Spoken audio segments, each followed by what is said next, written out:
যুবক, এই ছেলেরা বল না বাপ, আজ সারা দিনে যারা এক ওয়াক্ত নামাজ পড়ো নাই, আল্লাহর সাথে এত রাগ কেন করলা? মনিবের সাথে এত নারাজ কেন হলা? আল্লাহ তোমার কি কি ক্ষতিটা করছে বাজান, কও না। হ্যাঁ, মা তোমার যত উপকার করছে মালিক অতটুকু করে নাই? হ্যাঁ, বাবা যে উপকারটুকু করছে আল্লাহ এটুকু করে নাই? বন্ধু তোমারে এক কাপ চা খাওয়াইছে, মালিক তার চাইতে বেশি কোনো উপকার করে নাই?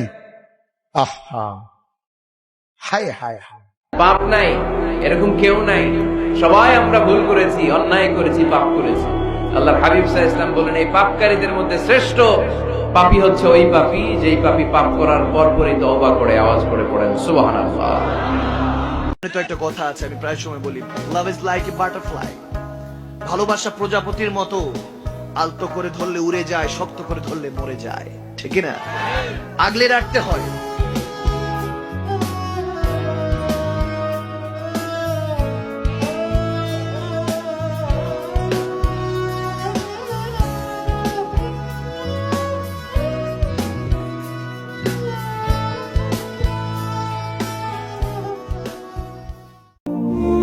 গভীর রাতে আইসো বান্দা, চোখের এক ফোঁটা পানি দিও আমারে, আমি পুরা ধুয়ে মুছে সাফ করে দেব।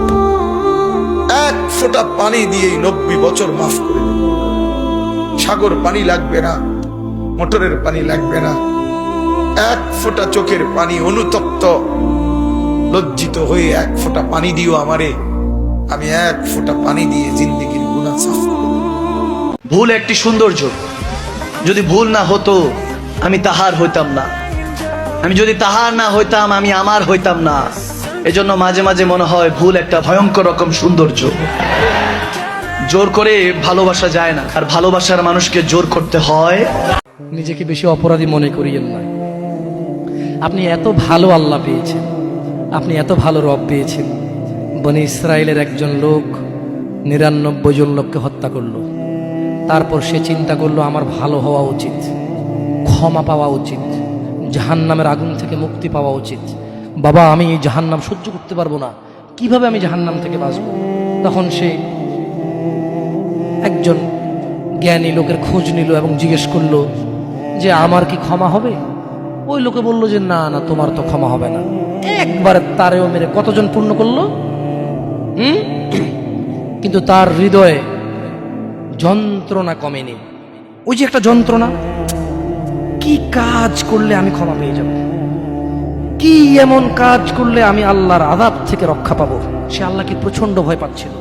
এট দ্য সেম টাইম সে সিদ্ধান্ত নিয়েছিল যে সে আর হত্যাই করবে না, সে ভালো হয়ে যাবে, অন্যায় করবে না, সে অন্যায় করবে না। কিন্তু তার ভালো হওয়ার জন্য একটা গ্যারান্টি লাগবে যে কে আছে এমন যে আমাকে বলবে কি করলে আমাকে আল্লাহ ক্ষমা করে দেবে।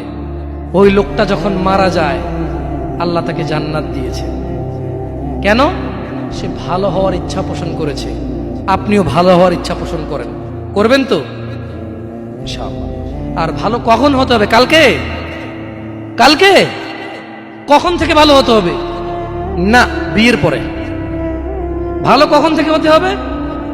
না, চাকরির পরে। ভালো কখন থেকে হতে হবে? একটু দাঁড়িয়ে পাকার পরে, নাকি এখন থেকে? একটু নিজেকে প্রশ্ন করিয়েন, যখন বলবেন কালকে থেকে ভালো হয়ে যাব, মহা অন্যায় কথা। মানে আপনি নিশ্চিত গ্যারান্টি দিয়েছেন আপনি কালকে পর্যন্ত বাঁচবেন। এটা কত জঘন্যতম কথা না?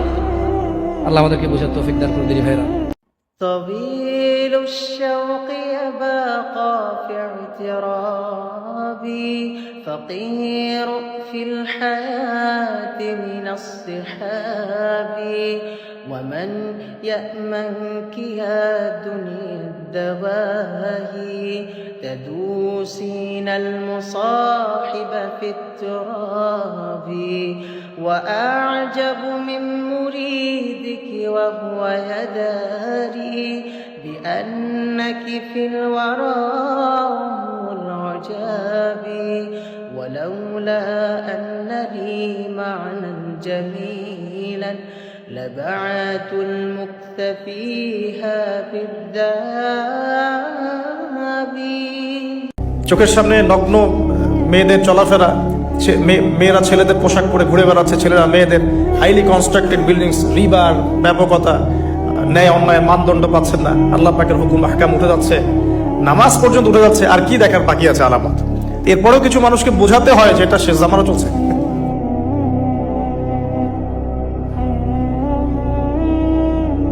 এটাই দুঃখের ব্যাপার।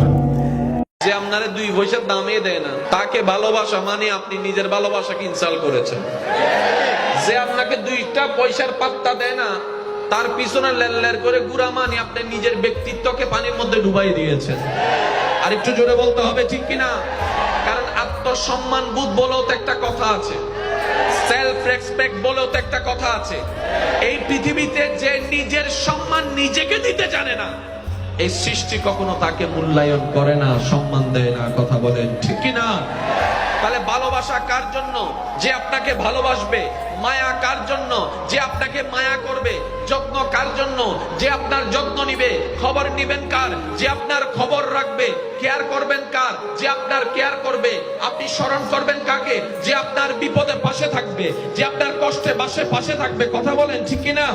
পাশে থাকবে আপনার কষ্টে, আপনার বিপদে।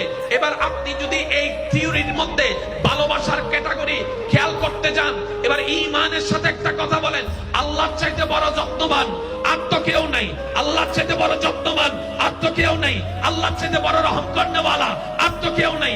আল্লাহর চাইতে বড় রাজ্জাক আর তো কেউ নাই। আল্লাহর চাইতে বড় কেয়ার করনেওয়ালা আর তো কেউ নাই। তাহলে সেই হিসাবে আমাদের প্রত্যেকজনের অন্তরে সর্বোচ্চ ভালোবাসা তো আল্লাহর প্রতি না থাকা দরকার ছিল। কথা বলেন ঠিক কিনা?